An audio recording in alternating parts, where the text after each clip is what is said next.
हम स्टार्ट कर रहे हैं ग्रेविटेशन। यह चैप्टर काफी इंटरेस्टिंग है और हमारी लाइफ से काफी ज्यादा जुड़ा हुआ है। हम यूनिवर्स को जितना जानते हैं उनमें 4 फंडामेंटल इंटरेक्शंस होती हैं। उनमें ग्रेविटेशनल भी एक इंटरेक्शन है, ग्रेविटेशनल फोर्स उसे कह सकते हैं आप। दूसरी होती है इलेक्ट्रोमैग्नेटिक इंटरेक्शन,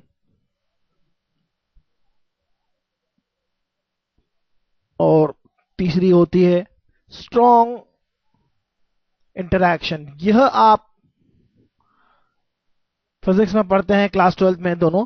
और स्ट्रॉन्ग इंटरैक्शन और साथ ही साथ वीक इंटरैक्शन, यह टर्म आपको न्यूक्लियर फिजिक्स में ज्यादा देखने को मिलेगी, लेकिन फिर भी हम 11th-12th लेवल पर इतना नहीं पढ़ते हैं।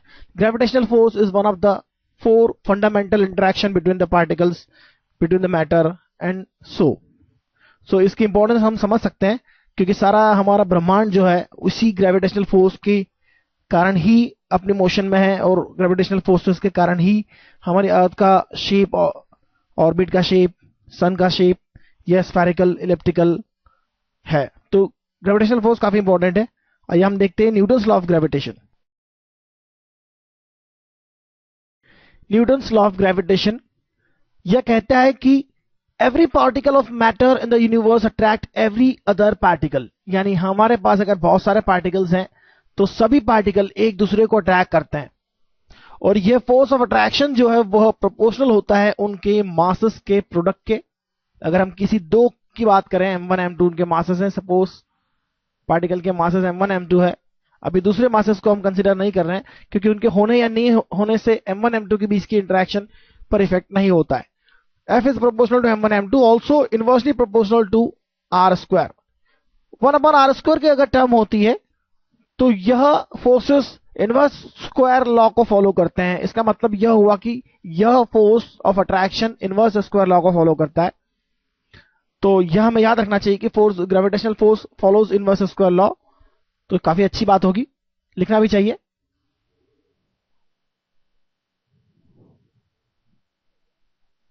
Force of gravitation follows inverse square law. बहुत सारे लॉज हैं जो इनवर्स स्क्वायर लॉ को फॉलो करते हैं, बहुत सारे फोर्सेस हैं। और m1 m2 उनके मासेस हैं पार्टिकल के, r ऑब्वियसली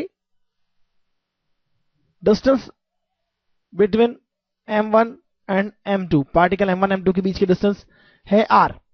यहां पर हम प्रोपोर्शनलिटी कांस्टेंट की वैल्यू लेते हैं capital G m1 m2 upon r square. यहां मुझे इसे माइनस लेना चाहिए, क्योंकि यह माइनस ही होता है। नॉर्मली मैग्नीट्यूड की बात करें तो वो G m1 m2 upon r square होता है। माइनस क्यों लिया जाता है, माइनस साइन क्यों लिया जाता है, मैं लिखूंगा minus sign because of it is attractive force. Force of gravitation is an attractive force. It is always an attractive force. So minus sign must be included here. अगर सिर्फ मैग्नीट्यूड की बात है तो आपको माइनस साइन की जरूरत नहीं है, लेकिन वेक्टर फॉर्म में लिखें, स्केलर फॉर्म में यह लिखा है हमने, वेक्टर फॉर्म में लिखें तो देखिए क्या मिलेगा हमें। वेक्टर फॉर्म में लिखते हैं force between the two particles, suppose m1 and m2। यहां m1 से m2 की तरफ हम वेक्टर लेते हैं r वेक्टर, m1 से m2 की तरफ वेक्टर लेते हैं r वेक्टर, और हम F21 लिखेंगे। F21 का मतलब फोर्स ऑन 2 ड्यू टू 1, यानी m2 पर फोर्स m1 के कारण जो होगा वह होगा। वेक्टर फॉर्म में लिखेंगे G m1 m2 upon r square. That means vector r का मैग्नीट्यूड हम लेंगे यहां पर r का मतलब हुआ magnitude of the vector r, और यहां पर हमें r कैप भी लिखना होगा और साथ ही साथ माइनस भी लिखना होगा।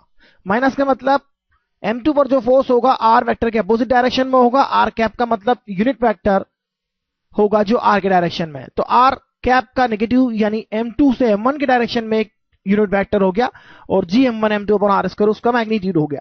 तो वेक्टर का magnitude G m1 m2 upon r square हो गया, फोर्स का magnitude G m1 m2 upon r square हो गया। और यहां हमें इस बात का ध्यान रखना चाहिए, यह F12 वेक्टर का नेगेटिव होगा, क्योंकि 2 के करंट 1 पर जो फोर्स लग रहा है वह M1 के करंट 2 पर लगने वाला फोर्स का नेगेटिव वेक्टर होगा, क्योंकि M1 M2 को अपनी तरफ अट्रैक्ट करता है। आप यह डायरेक्शन देखेंगे तो यह फोर्स ऑन टू ड्यू 1 होगा, और यह वेक्टर देखेंगे तो यह वेक्टर होगा force on 1 due 2, particle number 2। तो इस तरह से हम वेक्टर फॉर्म में लिख सकते हैं। और आप देखिए यहां पर अगर हमने रेफरेंस को लिया है तो नेगेटिव साइन यूज करना चाहिए। नेगेटिव साइन का मतलब अट्रैक्शन फोर्स हो गया, क्योंकि यह साइन हमारे एनर्जी कैलकुलेशंस के जो डिफिकल्ट न्यूमेरिकल्स होते हैं उनमें काम में आ सकता है। तो यह ध्यान रखना चाहिए। हालांकि हमेशा लिखने की जरूरत नहीं है, आप GM1 M2 बना R² से बहुत सारी प्रॉब्लम सॉल्व कर सकते हैं, लेकिन कुछ प्रॉब्लम में जहां माइनस साइन यूज होता है वहां यदि आप इसको भूल गए तो बहुत बड़ी गड़बड़ हो सकती है। तो आइए आगे देखते हैं। ग्रेविटी का मतलब क्या होता है? ग्रेविटी का मतलब होता है वह फोर्स जिसके कारण अर्थ दूसरे ऑब्जेक्ट को अपनी तरफ अट्रैक्ट करती है। हमने यहां दो ऑब्जेक्ट को लिया है M1 M2 जो पार्टिकल्स हैं। यदि इन दो पार्टिकल में से एक अर्थ है हमारी और दूसरा पार्टिकल सपोज M है, तो इस M पर अर्थ जो फोर्स लगाएगी, फोर्स ऑफ अट्रैक्शन लगाएगी, उस फोर्स ऑफ अट्रैक्शन को हम ग्रेविटी कहते हैं।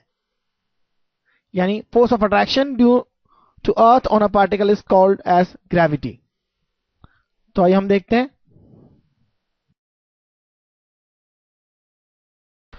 हमने न्यूटन्स लॉ ऑफ ग्रेविटेशन का फॉर्मूला लिखा था, वो था -G M1 M2 upon R²।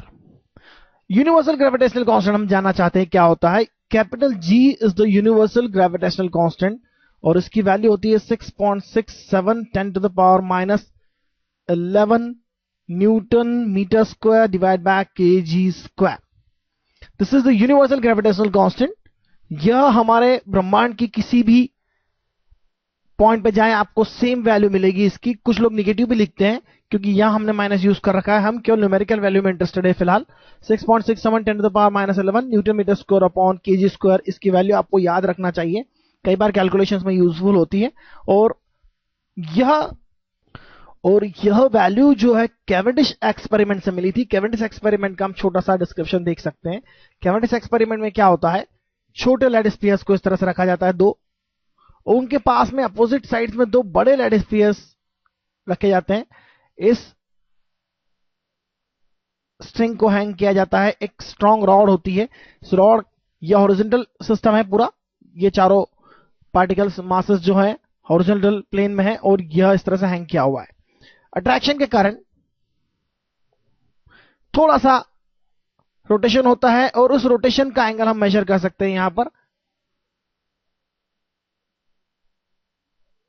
Suppose this angle is theta, और इस थीटा के कारण टॉर्क प्रोड्यूस होता है इस स्ट्रिंग में टॉर्क को लिया जाता है। Torque is k theta, k is the torsional constant.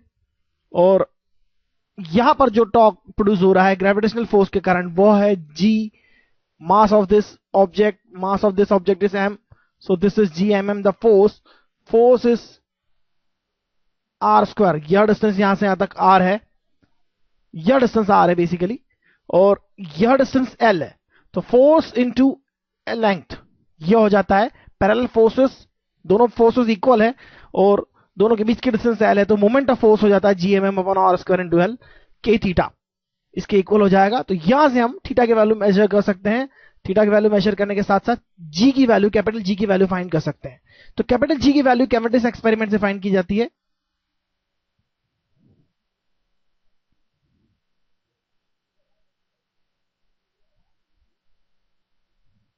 Cavendish experiment ही है।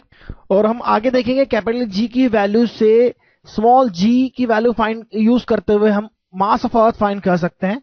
और हम देखेंगे फिर से कैवेंडिश ही वह पहले व्यक्ति थे जिन्होंने कैपिटल G की वैल्यू फाइंड करी थी। हालांकि वह वैल्यू आज रिफाइन हो चुकी है, थोड़ी चेंज हो चुका है उसमें। एग्जैक्ट वैल्यू 6.67 10⁻11 हमें आज की एक्सेप्टेड वैल्यूज है, और उसके पहले जो कैवेंडिश ने वैल्यू फाइंड करी थी थोड़ा डिफरेंस था। और कैपिटल M मास, जो मास ऑफ अर्थ हम आगे यूज करेंगे, वह इस एक्सपेरिमेंट से आसानी से फाइंड की जा सकती थी। तो आइए हम देखते हैं। तो अब हम यहां पर देखते हैं acceleration due to gravity. Earth के रिस्पेक्ट में मास m है, सपोज हमारा small m, mass of earth capital M लिया जाता है। Force on this object due to earth हम लेते हैं capital F, that is equal to G m small m upon r square, where r is radius of earth. r is radius of earth. हम object को near to the earth ले रहे हैं, तो यह फोर्स अर्थ एक्सर्ट करेगी G M M upon are square. इसको हम इक्वेट कर सकते हैं force due to gravity, that is the weight that is equal to mg. तो हम इसे mg की इक्वेट करते हैं. ऑब्वियसली न्यूटन सेकेंड लॉ के अकॉर्डिंग एक्सेलरेशन जो होता है, एक्सेलरेशन होता है force divide by the mass, that is the g. यदि हम इस फोर्स को ऑब्जेक्ट के मास से डिवाइड कर दें तो ग्रेविटेशनल एक्सेलरेशन g की वैल्यू हम बहुत आसानी से देख सकते हैं, g capital M upon are square. यह ग्रेविटेशनल एक्सेलरेशन होगा या एक्सेलरेशन ड्यू टू ग्रेविटी इसे कहते हैं. तो g is equal to G M upon are square. किसी भी प्लेनेट के लिए आप acceleration due to gravity find कर सकते हैं. वहां पर उस प्लेनेट का मास लेना होगा और उस प्लेनेट की रेडियस का स्क्वायर लेना होगा डिनोमिनेटर में.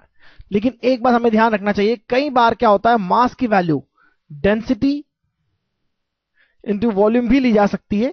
और डेंसिटी को सपोज हम रो लेते हैं, वॉल्यूम को लेते हैं 4/3 पाई आर क्यूब. तो यह वैल्यू सब्स्टिट्यूट करते हैं तो जी की वैल्यू देखिए क्या हो जाएगी, कैपिटल जी. मास के लिए हम rho 4/3 pi r cube upon are square इस तरह से यूज करते हैं वैल्यूज को. तो देखिए आर स्क्वायर कैंसिल हो जाएगा यहां से और हमें मिलेगा जी रो 4/3 पाई आर. यानी किसी प्लैनेट की ग्रेविटी अगर हम प्लैनेट्स की डेंसिटी सेम माने तो वो आर के प्रोपोर्शनल होगी. Gravity acceleration due to gravity R के प्रोपोर्शनल होगी. तो यह हमें ध्यान रखना चाहिए, कहीं पर यह यूज होता है. और आइए आगे देखते हैं हम. Venus has a mass of about 0.558 times the mass of Earth and diameter of about 0.381 times the diameter of Earth. The acceleration of body falling near the surface of Venus is. हमें gravity find करना है Venus पर.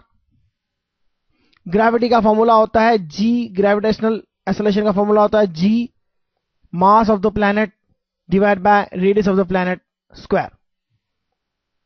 और earth से यदि हम compare करें, यहां पर अर्थ से कंपेयर करें तो हम किस तरह से फाइंड कर सकते हैं.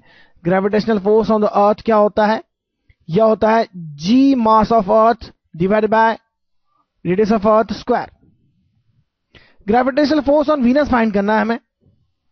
जी तो यूनिवर्सल ग्रेविटेशनल कांस्टेंट है, M mass of earth. Gravitational force यदि फाइंड करना है वीनस पर तो वीनस का मास लेना होगा which is about 0.0558 times the mass of Earth. So it is mass of Earth into 0.0588. अब हमें देखना है R radius of the Venus. Venus की रेडियस 0.381 टाइम्स है अर्थ के, क्योंकि डायमीटर अगर 0.381 टाइम्स है तो रेडियस भी 0.381 टाइम्स होगी. तो यहां वीनस की रेडियस ऑफ अर्थ की 0.381 टाइम्स होगी, स्क्वायर होगा उसका ultimately. Gravity acceleration due to gravity on Venus we can find GME upon RE square हो जाएगा यहां पर कॉमन. और यह तो gravity acceleration due to gravity on the earth हो गया. यहां पर हमारा फैक्टर हमें मिल जाएगा 0.588 अपॉन 0.381 स्क्वायर. यह हो जाएगा 9.8 सपोज. और इसकी वैल्यू आप कैलकुलेट करेंगे तो मैं यही कहूंगा कि अप्रॉक्सीमेट ही कैलकुलेट किया जा सकता है. एग्जैक्ट कैलकुलेशंस तो एग्जाम में बहुत मुश्किल होती है, बहुत टाइम लगता है. आंसर डी होगा वैसे यहां पर, मैं आपको बता दूं. तो कैसे कैलकुलेट करना है मैं आपको बताता हूं. यदि अप्रॉक्सीमेशन करना है तो आपको दोनों वैल्यूज को राउंड ऑफ कर लेना चाहिए. चलो हम अप्रॉक्सीमेशन करते हैं तो इसे 0.06 लिखा जाए तो ज्यादा अच्छा है. इसको थोड़ा बढ़ाया तो इसको भी बढ़ाना चाहिए, क्योंकि दोनों एक डायरेक्शन में अगर आप जाते हैं, इंक्रीज करते हैं दोनों या दोनों डिक्रीज करते हैं तो नियरली सेम वैल्यू होगी. अगर एक को बढ़ा दिया एक को घटा दिया तो उसका इफेक्ट डबल हो जाएगा, ज्यादा इंक्रीज हो जाएगा या ज्यादा डिक्रीज हो जाएगा. तो इस तरह से हम 0.381 को 0.4 लिखा जा सकता है, तो 0.4 इंटू 0.4 लिख सकते हैं इसे हम.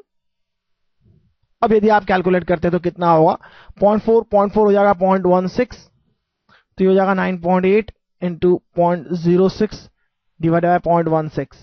इसे लिख सकते हैं 6/16, 9.8 इंटू 6/16.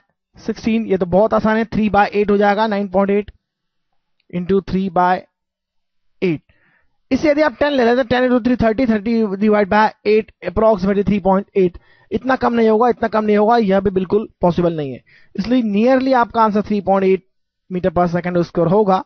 और ये काफी अच्छा तरीका है अप्रॉक्सीमेट कैलकुलेशन का, इसको आपको सीखना चाहिए और काफी टाइम बचाया जा सकता है। तो आइए देखते हैं आगे थ्योरी में क्या है।